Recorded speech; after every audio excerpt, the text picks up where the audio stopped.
అమావాస్య రోజు స్నానం చేసే మానవుడు అన్ని పాపాల నుండి కూడా విముక్తుడవుతున్నాడు అని చెప్పబడింది.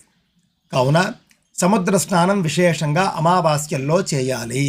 ఇక సముద్ర స్నానం ఎప్పుడు చేయకూడదు ఖచ్చితంగా అనే నిషేధాలు కూడా ఉన్నాయి.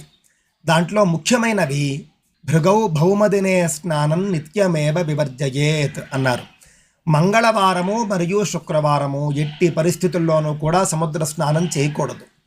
మనకిక్కడ సందేహం వస్తుంది, ఇంతకుముందే కదా పలానా పండుగల్లో చేయవచ్చు అని చెప్పారు, మళ్ళీ ఈ 2 రోజుల్లో మాత్రమే చేయకూడదు అని చెప్పడం ద్వారా మిగిలిన అన్ని రోజుల్లోనూ కూడా చేయవచ్చు కదా అనే అర్థం వస్తుందేమో అని భావిస్తూ ఉంటారు. కానీ కాదు. పైన చెప్పుకున్నటువంటి పండుగల్లో కూడా ఆయా పండుగలు మంగళవారం కానీ శుక్రవారం కానీ వచ్చినట్లయితే సముద్ర స్నానం చేయకూడదు అని చెబుతూ ఉన్నాడు. ఈ విషయాన్ని మనం దృష్టిలో పెట్టుకోవాలి. 12 అమావాస్యలు